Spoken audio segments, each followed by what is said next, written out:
Salutations, my Phoenix Film Fanatics. I'm the Silver Screen Slasher. And I am the Cinema Stein, everyone, and welcome back to Pictures of Horror. Now, just to give you guys a heads up though, there was an original version that me and Silver did make of our review of the original Evil Dead, but here's the thing. The footage for that, unfortunately, I lost, so this is a new and updated one. So all I can say is this will be out pretty much by the time of Halloween, but as if we're recording it right now, not so much. But anyway, we'll see you guys. You guys see this video by the time it comes out. Think of this as basically our first in a new series called Redux Reviews, where we basically do newer versions of some previous reviews where we think our original choice words were too dumb, or we lose the footage. In that case, welcome. And tonight's movie of choice for our first Redux review is The Evil Dead, released in 1981. Yep. Now, if you don't mind, I'll explain a bit of the plot now. The plot of the original Evil Dead, I almost forgot, but the original 1981 classic The Evil Dead was directed by the great Sam Raimi and stars the great Bruce Campbell. Now, just to let you know, of course, this was at a time where of course, Sam Raimi wasn't even known really at all. I mean, after all, he was literally just getting started.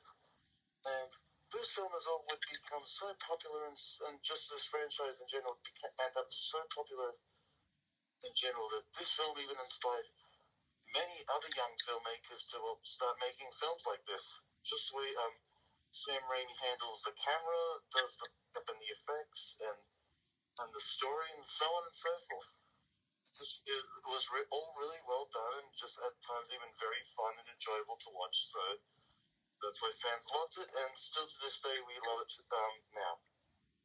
Spoiler alert: the following movie contains very highly fictionalized scenes of violence, and one particular scene which, if there are younger viewers out there, I'd advise turning off the video right now.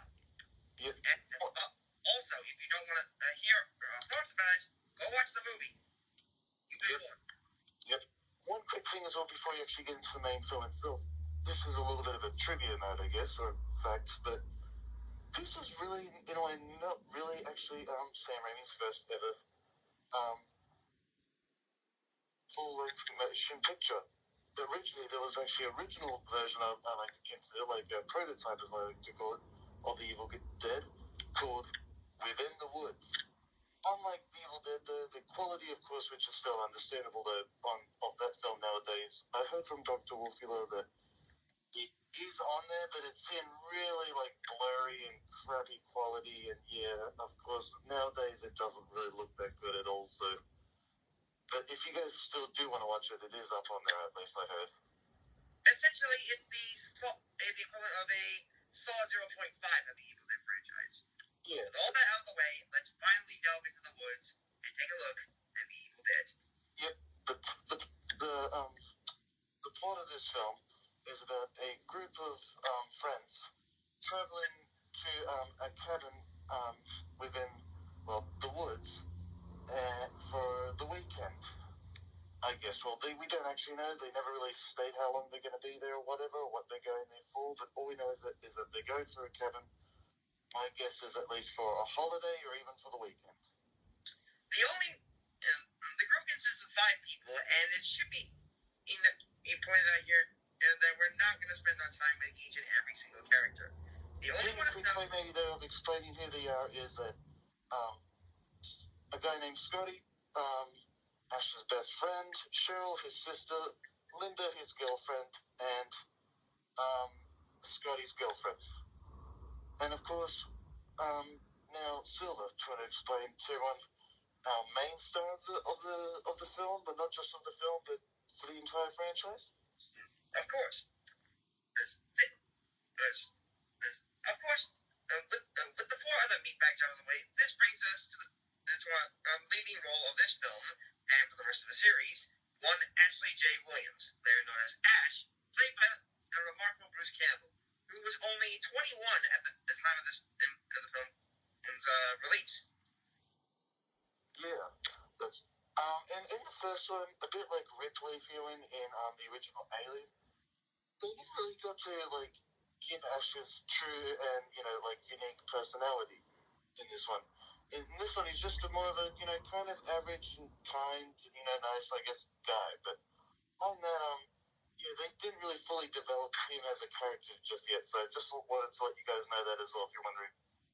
Basically, He's not the cool badass you would all come to know. He didn't get that personality not until the second film. So want to warn you guys about that too. basically in this film, think of Ashley, and yes, that's what I'm going to refer to him and for the rest of the movie as the stereotypical final guy. Yeah. Anyway, that's basically the plot. Now, next is probably one of the few biggest highlights of the film. Actually, one more quick thing that I do want to mention about the film, actually about the plot though, is what I also like about Sam Raimi though is that, at least for this film, since it obviously still is a pretty low budget film, he wastes no time pretty much in getting to the really entertaining stuff, like all the spooky stuff, or even all the really fun and gory stuff. That's what I like, don't you, Silver? I agree. The effects of the movie is one of my about the original Evil Dead that I cherish the most. But another thing I like is how is basically the interactions between all the characters. It makes them feel like real people and not just stereotypical characters in horror movies that are just there to die. Yeah. But so, I like how quickly he gets along with just the main story. Like, he crafts at least the characters, I wouldn't say amazingly well, but still well enough for them to be likable, and does get into the main, point of the film, which I'm glad he doesn't waste time on. In fact, he gets into it pretty quickly. Now you're still to the official part of it, at least. The makeup and the effects. They're not the best, but I will dare say this. They are really cool and really fun to watch. Still, they are crafted pretty well for this first movie. One of my favorite effects, but also one of the few effects that I find so painful to watch, and I'm sure even I can definitely tell you, me and Silver just get queasy and kind of feel the pain of it even just by looking at it, and I'm sure everyone else does as well, because even everyone else has said so. The infamous pencil stab. Oh yeah. When that pencil was stabbed into Linda's ankle, they did not hold back on it. I mean, he was really jabbed in there, giving her a serious case of lead foot. And what was so as well, kind of bad about that, but at the same time very cool in a way as well, is that when you see it jabbed in there, like, they really do a good job of making it feel so sharp and pain, and it just sort of drenching it in there, just yeah, I'm glad you actually brought that up, Epstein, because that brings me to, no offense, the only part about the Evil Dead as a whole that I hate. And it's not anything in the movie. It basically has to do with how painful and realistic the set was. I mean, no one was safe. I mean, with the contact lenses some of the Jedi actors wore, and they had a hard time actually seeing where they were going. Oh. And at one point, when Bruce Campbell sprained his ankle, director Sam Raimi just kept poking at it with a stick. Why? He paid for art? I don't know. But the point is sometimes art can reflect real life. And it just shows how brutal the first Evil Dead movie can be. Yeah. Speaking of, another thing I really want to mention as well that a lot of people nowadays don't really like about the Evil Dead, at least the original, but even just one of the few parts of the entire, at least of the franchise, people don't like, and ever since I saw it as well, I must say, it is pretty bad to watch, even just in general, but that is the infamous tree, I'm not even going to say the word, but the infamous tree, scene. Oh, yes. This scene was so horrible and so offensive to watch that even to this very day, Sam Raimi looks back at it, and he's even stated himself that he wishes he never put that in the movie at all. He wishes he never did that at all. from what I can tell, the basic gist of that scene was basically to shock audiences, and shock them it did. Apparently, well, they did a good job of it, that's for sure. Yeah, apparently, due to that scene alone, Raimi actually had to go to court just to settle some legal trouble with that. All because of a tree he branched going somewhere unsanitary, let's just say. Also, now, before I'm gonna let you finish, Stein, but now I want to get to something that I honestly feel should not be brushed over. The titular cabin that our cat is staying in. I mean, think about it. It is one of the most iconic, except it's in horror movies in general. Hell, it's even satirized in the movie The Cabin in the Woods. Actually, yeah, that is true. I mean, after all, it was. It is, like the new in every version of Evil Dead video games. So yeah, that is true. Yeah. So let's talk about The Cabin for a bit. I honestly feel like it's one. It basically started the whole trend of spooky cabins in the woods, but this one started out as being unique. And I like how it feels sometimes that the actual cabin itself is haunted.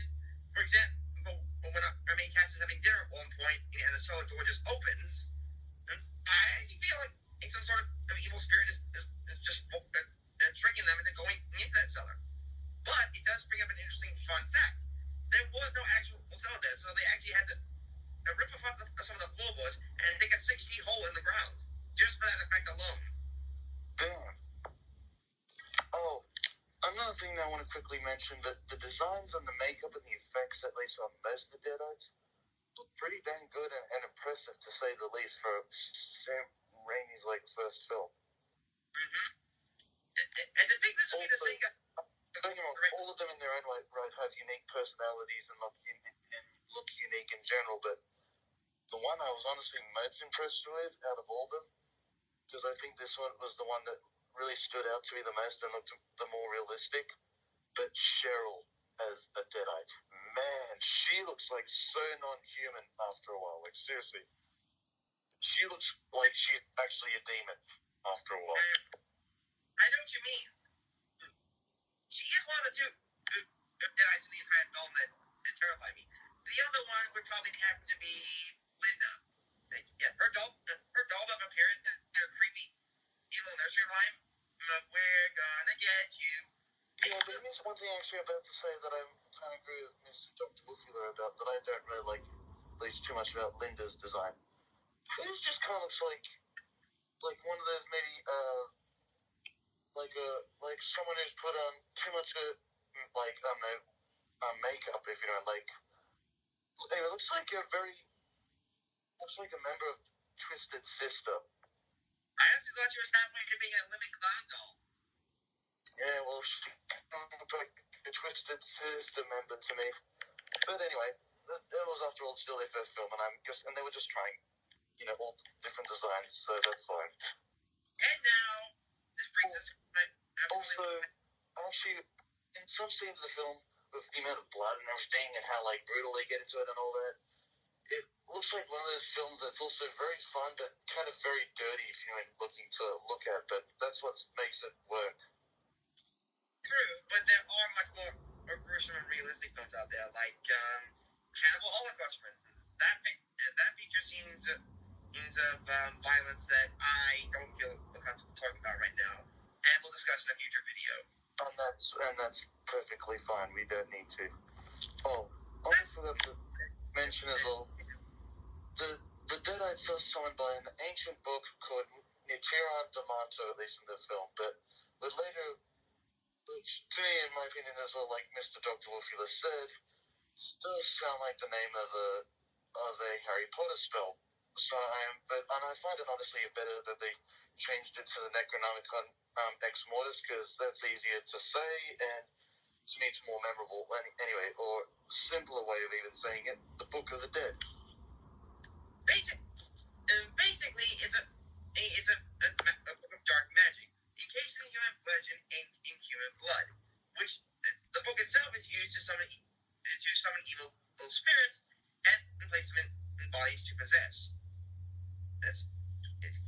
for future Evil Dead reviews to see more lore about the Necronomicon itself and Ash's connection to the Deadites. Anyway, you were saying?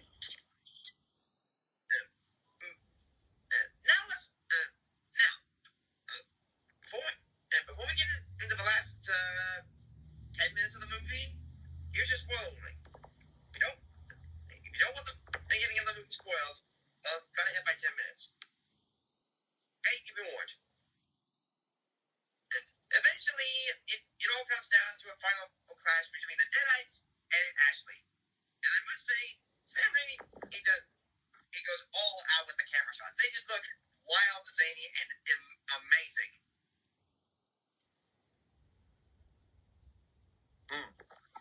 One thing I also have a fact about the ending itself. Two things, actually. First off, you know that very weird, but at the same time I felt like very kind of, strange gift that Ash brought Linda in the film, that little piece of jewelry that has a magnifying glass thing attached to it. Oh yeah, the magnifying glass necklace. I actually even heard in an interview with Bruce Campbell, right, that even the day he saw that thing, he came up to Sam Raimi and said, "Sam, that is the most ugliest piece of jewelry I've ever seen." And I'm not gonna lie, I kind of agree with him. I mean, it's not, in fact, pretty at all. It just looks very, it's very boring looking. Why would you want to give that to your partner? I will admit, the one they used in the first movie does look stupid. And I also like the fact it's so stupid. Do you know what I even heard originally that they were going to do with that thing? Originally, for the ending, Ash was supposed to, use that magnifying glass thing to pull the Book of the Dead over to him and actually, use the magnifying glass to reflect the rising sunlight and use it to burn the Book of the Dead. But then everyone realized how stupid that was, so they never used it. Instead, he uses the magnifying glass necklace to bring the book over to him, which he tosses into the fireplace. And because the Book of the Dead is now burning to a crisp, that somehow destroys all the Deadites around him. Which honestly, I think kind of works. Bruce Campbell, by the way, also hates that necklace so much that he even said on that interview that if I did ever keep it, I would have then smashed it with a sledgehammer. Much like George Lucas with the Star Wars Holiday Special. True. And this does bring us to the end of the movie, and probably one of my favorite shots in all of history. Basically, just when you think everything is all calm and peaceful, it shows that there's at least one more evil spirit in the woods, which crashes into the cabin straight into Ash's face, ending the film. Yep. Other than that, that was one more fact actually before we end the review as well. I heard this film, by the way, they put so much effort into this film that it literally even took them 2 years to make it, Bruce Campbell even said as well, because they kept running out of money, so yeah, that's why it took them quite a while to finish it. And the dedication really does show, because it is so, well, I wouldn't say crafted amazingly, but it's still pretty dang well crafted. The effects are good, the makeup is great. Even though I will admit there are some effects or parts of the film I will admit aren't really the greatest, or even if that sounds a bit ridiculous, but on that, it's still pretty good. Of course, the Necronomicon itself looks pretty cool. The makeup and the effects, the stabbing or gory scenes look pretty realistic. It's all pretty fun and enjoyable to watch in general. And still to this day, I love the original Evil Dead, and it's still one of those great films that inspires young filmmakers every day. So I would say I would give it at least an 8 out of 10. I do agree with a lot of points about this movie, Stein. The effects, the character, and basically all the cinematography is wonderful. But truth be told, though, this is the first Evil Dead is meant to be taken as your standard horror movie, nothing more but a simple slasher involving demons. And honestly, I think the franchise really found its cake once Evil Dead 2 came out. which ironically is not only my favorite entry in this franchise, but is also my favorite movie in general. So, all that said, no offense, but I'm going to give the original Evil Dead a 7 out of 10. Because That's fine. Even though it's a good movie, it's only my second favorite Evil Dead film. And with that said, this concludes our first Redux review. Be sure to keep an eye out for other reviews, and if you like it so far, please like the video down below and subscribe for more content. And if you want to see all our videos, please ring the bell. Until then, we'll see you guys later.